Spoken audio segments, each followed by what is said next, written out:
देखिए, सबसे पहले बात तो ये है कि जिस तरीके से कल सोनम रघुवंशी का जो भाई है गोविंद, वो राजा रघुवंशी के घर माफी मांगने गया, उसके बाद से जो फैमिली है वो भी ये कह रही है इंडिया टीवी के सामने, उसने कहा कि वो भी माफी मांगने को तैयार है, लगातार मांग भी रहे हैं। तो सबसे पहले हम इसी बारे में बात कर लेते हैं। राज कुशवाहा की बहन सुहानी भी हमारे साथ है। क्या कहना चाहेंगे दिल से? सबसे पहले बात क्या निकल के आ रही है, क्योंकि गोविंद तो वहां पर जाकर माफी मांग के आए हैं। क्योंकि गोविंद भैया उनसे माफी मांग के आए हैं, वो तो उनका तो आपस में रिश्ता है, तो वो तो उनके घर जाएंगे ही माफी मांगने के लिए। हाँ। लेकिन हम तो लगातार राजा भैया के परिवार से माफी मांग रहे, जबकि हमारे भाई ने तो कुछ किया। आज फिर से हम उनसे माफी मांग रहे, क्योंकि हमारे भाई ने तो कुछ किया भी नहीं है, फिर भी हमको दुख है क्योंकि उनके साथ तो गलत हुआ है, उनका बेटा तो गया है, लेकिन हम उनसे माफी तो मांग रहे हैं ना, जबकि हमारे भाई का तो कुछ भी उसमें हाथ नहीं है, उसने तो कुछ भी नहीं किया है। हम बार बार यही हाथ जोड़ के उनसे माफी मांग रहे हैं। हम इतने छोटे फिर भी उनसे सबसे माफी मांग रहे हैं, और हमारे भाई ने ऐसा कुछ नहीं किया है। जी, आप बताइए, लग रहा है आपको माफी का एहसास हो रहा है? एहसास इसलिए हो रहा मेरे को कि बेचारे उनका तो बेटा चला गया। माफी मैं उनसे इसलिए मांगती हूँ कि उनका बेटा चला गया। बेचारी बड़े मुश्किल से बच्चे पालते हैं, उनका बेटा चला गया। माफी मैं इसलिए मांगती हूँ कि मेरा बेटा वहाँ काम करता था, और इसमें जो मेरे बच्चे को ऐसा बोल रहे हैं कि राज ऐसा किया, ये किया, राज मेरा कुछ भी नहीं किया। फिर भी मेरे मुझे माफ करिएगा, लेकिन अनुराग, मैं थोड़ा सा सख्त होकर ये सवाल पूछना चाहती हूँ इनसे कि इन्हें क्यों लगता है इनके बेटे ने कुछ नहीं किया है? मैं कुछ भी नहीं कहना चाहती किसी को भी, वो जो करा भगवान उनको देगा, पर मेरा बच्चा निर्दोष है। आपको क्यों ऐसा लगता है कि वो निर्दोष है? पूरा मेरे को ऐसा लगता है कि मेरा बच्चा यही था, गरीब घर से था। 10वीं क्लास में मेरा बेटा पढ़ रहा था जब उनके पिताजी शांत हो गए। मेरी 3 बच्चियां हैं, 3 बच्चियों की जिम्मेदारी मेरा राज ही संभालता था। हम 8 महीना गांव में रहे। गांव से जब हम आए, कपड़ा मार्केट में मेरा बेटा काम करता था। वो कपड़ा मार्केट से काम करके दिन में जब आता था, रात में, दिन में 10 बजे जाता था, रात में आता था। रात में आके खाना खा के फिर न्यूज़पेपर डालने जाया करता था। न्यूज़पेपर जहाँ रोल बनते वहाँ पे काम करता था। 4 बजे वहाँ से आता था, फिर काम पे जाता था कपड़ा मार्केट में। इसके बाद जहाँ हम रहते थे तो पड़ोसी ने बोला कि ऐसा काम करेगा तो बीमार पड़ जाएगा। उन्होंने बताया कि अगर इसको कंप्यूटर क्लास कुछ आता हो तो यहाँ पे लगा दे, तो गोविंद भैया के पास काम में लगा दिया। वहाँ काम करने लगा। वो बहुत चाहते थे, अपना छोटा भाई जैसे मानते थे, और सोनम अपने भाई जैसे उसको भी मानती थी कि भाई बहन जैसी रिश्ता था। हमेशा वो दीदी बोलता था, गोविंद भैया को भैया बोलता था, और बहुत चाहते थे, वो भी बहुत मानते थे। आप मानती है कि आर्थिक स्थिति खराब थी आप लोगों की, है ना? तो क्या अभी भी है? लेकिन तो आपको क्या नहीं लगता है कि आर्थिक स्थिति खराब होने का फायदा ही सोनम ने उठाया हो? और मैं भी नहीं कहूंगी कि कोई फायदा उठाना चाहता, कि कोई फंसाना चाहता। वो सब भगवान बोलेगा, सब भगवान देखेगा जो मेरे बच्चे के साथ गलत कर रहा। तो राज के जो तीनों दोस्त थे वो भी कभी बाहर नहीं गए थे, इंदौर से ज्यादा कभी नहीं गए? नहीं जानते, तीनों को नहीं जानते, विशाल भैया को जानते, क्योंकि वो इतनी बड़ी कभी बाहर गए नहीं गए थे ना? आपने कहा था बाहर नहीं गए, लेकिन ये पहली बार था शिलोंग गए, यानी जो पैसा आया। नहीं, मैं ये नहीं बोल रही कि वो पहली बार, वो कभी शिलोंग तो कभी नहीं गए। ये चीज तो मैं बता सकती हूँ कि वो पहले कभी अगर वो गए तो पैसा लगता है, कहीं से तो पैसा इतना आया होगा। यानी क्या सोनम ने वो पैसा देकर, और आपको नहीं लगता कि आर्थिक स्थिति आप लोगों की कमजोर थी तो ऐसा उसने कहा हो आगे भविष्य अच्छा हो जाएगा? पुलिस खुद निकलवाएगी, वो खुद ही वो जानेंगे। जी, तो आपको क्या लगता है कि वो सिर्फ वहाँ पे, आपने कहा नौकर थी, और वो नौकर था, वो तो सबको मालूम है ना कि काम करने जी, वो गोविंद भैया मालिक थे, वो मालिक थे, वो तो उनका उनकी को देख के जॉब करी। हाँ जी, तो वो दीदी, वो हमेशा कहता था दीदी बोलता था, दीदी मानता था। वो राखी बांधती थी, राज के भी राखी बांधती थी, गोविंद भैया की भी राखी बांधती थी, साथ में दोनों की राखी बांधती थी। ये बात आ रही है कि यहीं एक पास में एक ग्राउंड था जहाँ पर बैठकर ये राज विशाल लोग ऐसी प्लानिंग करते थे। जिस दिन गिरफ्तार हुआ उस दिन वो कहा था, कोई कुछ भी बोले, बोलने को तो कोई कुछ भी बोले, कोई सब कोई, जब अभी तक कोई ऐसी बात नहीं हुई कि राज और सोनम का कोई मतलब या फिर हमें कभी ऐसा कोई नहीं सुना। ऑफिस में कभी ऐसी बात छुपती क्या? 2 साल से राज, मेरा 2-2.5 साल हो गए उसको काम करते, किसी ने कभी नहीं बोला। अचानक ये न्यूज में कहाँ से बात आ गई? मैं जब से सुन रही हूँ, जब से अफेयर चल रहा। अरे कोई अपने दिल में हाथ रख के बोले, जिनका बेटा जाता है उसको सब कुछ होता है कि कुछ भी कोई बोल देता है। मेरा बेटा कभी ऐसा नहीं कर सकता। मैं एक माँ हूँ, मेरे को भरोसा कि जिस दिन मेरा विशाल की गिरफ्तारी हुई है उस दिन, जिस दिन विशाल और इन लोगों की गिरफ्तारी हुई है उस दिन राज विशाल के घर पे सोया था। हाँ सोया था, क्योंकि भाई है उसका। वो पहले भी सोता था, हम गांव चले गए थे, अकेले पड़ गया था। तो बिक्की मेरा बेटा ही है, पैदा नहीं करा, लेकिन मैं उसको बेटा ही मानती हूँ अपना। आपको ये मालूम है कि पहला जो पुलिस कह रही है मेघालय, जो पहला वार उस मासूम राजा पे किया, ये ऐसा कह रही है, आपको लगता नहीं लगता मारा? सीसीटीवी फुटेज है, जाने से कैसे ले? लगता है कि वो मारा कि ना मारा ये तो नहीं जानते, वो भगवान जाने। और न हमको ये पता कि वो शिलोंग गए कि नहीं गए, हमें ये भी नहीं पता, क्योंकि हम गांव में थे, हम यहाँ नहीं थे। पर अब तो सब सामने आ गया है। सोनम और उनका 8 दिन की रिमांड मिली, आमने सामने भी होंगे, यहाँ भी आएंगे। ये निकल के आ चुका था। आप कह रहे हो सपोर्ट कर रहे वाला क्या?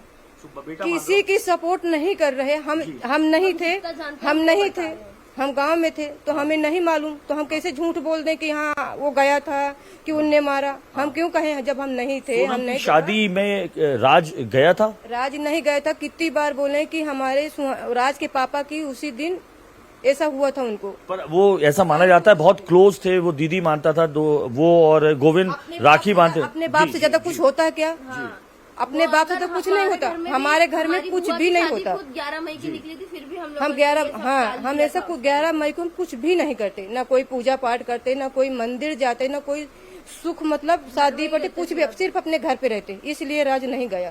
और जो पहले के फंक्शन थे उसमें गोविंद भैया उसको जिम्मेदारी काम की दिया था कि बेटा मैं शादी में रहूंगा और तुम ये ध्यान देना, पूरी जिम्मेदारी वहाँ की करता था, इसलिए वो शादी में भी नहीं जा पाया पहले जो फंक्शन हुए थे पहले। लगता है कि सोनम का जो भाई गोविंद है वो क्यों माफी मांगने गया, जबकि उसकी बहन उनको अब फैमिली मैटर, अब तो हत्या कर कुछ भी हो, मतलब उनको जो भी लगा हो, उनने अपनी बहन की शादी किया है, रिश्तेदार है उनको ऐसा लगा तो बेचारे माफी मांग लिया। वो भी समझते हैं कि गलत हुआ, उनके भी तो बहन हुई थे, उनके भी तो कोई थे। उस परिवार से जिसने बच्चा खोया है और अब आपके बच्चे पर ये आरोप लग रहा है? मैं भगवान से प्रार्थना करती हूँ कभी किसी के साथ ऐसा न हो। क्या कहना उसकी मैं उसकी माँ से भी एक बार नहीं 1000 बार करोड़ों बार माफी मांगती हूँ बेचारी से कि उनका तो बेटा गया। वो बेचारी कैसे हाल में होगी वो तो भगवान जानता है, वो माँ जानती है और उनका परिवार जानता है। पर भगवान, पर मेरा बच्चा कभी ऐसा नहीं करता। वो माँ है वो भी समझे, ये भी किसी का बेटा है। मेरे कोई आगे पीछे ना मेरे पति है ना मेरा कोई परिवार है। मेरे 3 बच्चियों की जिम्मेदारी उसी बच्चे के ऊपर है और मैं किराए से रहती हूँ। मेरी स्थिति बहुत खराब है। विशाल क्या करता था रैपिडो? वो भी आर्थिक स्थिति उन तीनों की खराब थी। तो आपको तीनों को नहीं जानते किसी हम तीनों को। पर आपको ऐसा क्यों? आर्थिक स्थिति एक बड़ी चीज है, ऐसा तो नहीं प्रलोभन देकर, अगर अफेयर नहीं था तो प्रलोभन दिया हो? ये हमें कुछ नहीं मालूम, जो हमें नहीं मालूम वो कभी नहीं हम बोलेंगे। हमको जो जितना मालूम है उतना जानते हैं, हमें ये नहीं मालूम। बस अब हो गया, इतना ही बोलना चाहते हैं। मेरी तबीयत खराब है, मेरी छोटी बच्ची की तबीयत खराब है, उसको मेडिकल से दवा मंगा मैं खिला रही हूँ। बस इसके आगे मैं कुछ नहीं बोलना चाहती। मेरे साथ कोई आगे पीछे नहीं है। मैं सरकार पे और मेघालय पुलिस पे भरोसा करती हूँ और राजा भैया की माँ से बार बार प्रार्थना करती हूँ कि एक माँ है वो भी माँ का दर्द समझे और मेरे बच्चे की बचाने की कोशिश करे। मेरा बच्चा बेगुनाह, वो कोई गुनाह नहीं किया। एक माँ है, अपने दिल में हाथ रख के और मेरे राज से 10 बार एक बार मिल के कुछ पूछ करके खुद पूछ ले, राजा भैया के भाई पूछ ले और फिर उसका मेरे बच्चे के लिए सब सपोर्ट करे, मेरे बच्चे को बचाएं। बस मैं यही चाहती हूँ, भगवान से प्रार्थना करती हूँ जो सही गलत है उसका फैसला भगवान करे। तो आप बात करना चाहेंगी राजा के परिवार से? अभी मैं कुछ नहीं करना चाहती, मेरी तबीयत सही नहीं है।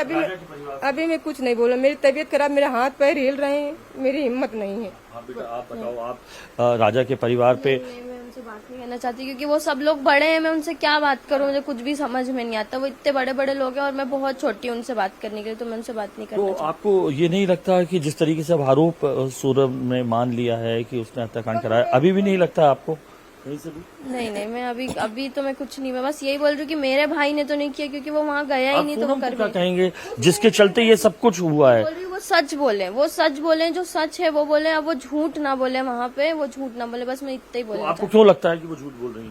उसको नहीं लगता क्योंकि वो उनके ऊपर गलत इल्जाम है। वो मेरा भाई तो वहाँ पे सच बोल रहा है पुलिस के सामने, इस वक्त वो सच बोल रहा है क्योंकि उसको पता है कि उसकी माँ और उसकी बहनों के अलावा उसका कोई भी नहीं है, तो वो तो सच बोल रहा है। अभी मैं इतना जानती हूँ, बस मैं इतना ही बोलना चाहती हूँ। तो देख सकते हैं तस्वीर पूरे परिवार की, लगातार जिस तरीके का तनाव झेल रहे हैं वो साफ तौर पर नजर आ रहा है। और इंडिया टीवी के सामने उन्होंने कहा है कि वो राजा रघुवंशी के परिवार से माफी भी मांग रही हैं। हालांकि वो मानने को अभी तक तैयार नहीं है, मां है, एक बहन है, कि उनका भाई किसी भी तरीके से इस अपराध में शामिल है। हाँ, कहीं ना कहीं उन्हें जो सोनम है उस पर जरा सवाल खड़ा हो रहा है कि वो सच बोले, सच बताए कि क्या उनके बीच में कुछ था या नहीं। लेकिन जिस तरीके से अब समझा जा सकता है 8 दिनों तक की जो रिमांड चलेगी उसमें दोनों को सामने बिठाया जाएगा और उसके बाद तमाम जो तथ्य हैं वो सामने निकल कर आएंगे। फिलहाल राज और उसका परिवार अपनी आर्थिक स्थिति का हवाला देते हुए सरकार से भी अनुरोध कर रहा है कि उनके बच्चे के लिए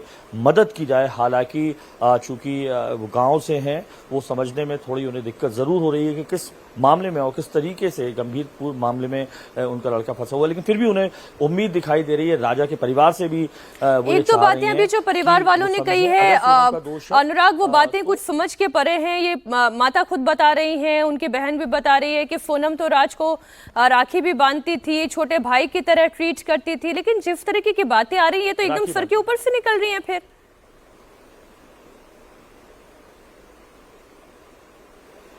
निश्चित तौर पर देखिए आर्थिक स्थिति का हवाला भी दे रहे हैं। घर में मैं खड़ा हूं, 10 बाई 10 का छोटा सा घर है। आर्थिक स्थिति वाकई में अच्छी नहीं है किसी भी तरीके से। तो ये एक बड़ा रीजन हो सकता है कि टूल उसे बनाया, अफेयर तो था ही, एक टूल भी बनाया गया। 4 जो दोस्त थे वो चारों क्षेत्र, वो जो बहुत सीमित साधन में जीने वाले लोग थे। एक रैपिडो चलाता था, 2 बहुत छोटे स्तर की नौकरी करते थे, 10वीं 12वीं में थे। तो निश्चित तौर पर पैसा, प्रलोभन, ये एक बड़ा वजह हो सकती है जिसके कारण इन लोगों ने, और सबसे बड़ी बात 19 से 23 साल तक के ये चारों आरोपी हैं जिन पर इस तरीके का गंभीर आरोप है। तो निश्चित तौर पर ये वजह हो सकती है। ये भी हो सकता है। अब देखिए, जब तक कि पुलिस पूरी बात और पूरी सच्चाई सामने नहीं रख देती है तब तक तो जितने एंगल हैं उतने एंगल्स पर चर्चा हो सकती है। ये भी हो सकता है कि सोनम ने राज को इस तरीके से भ्रमित कर दिया हो कि वो इस कत्ल में इन्वॉल्व होने के लिए तैयार हो गया। बहुत शुक्रिया अनुराग आपका इस पूरी जानकारी के लिए।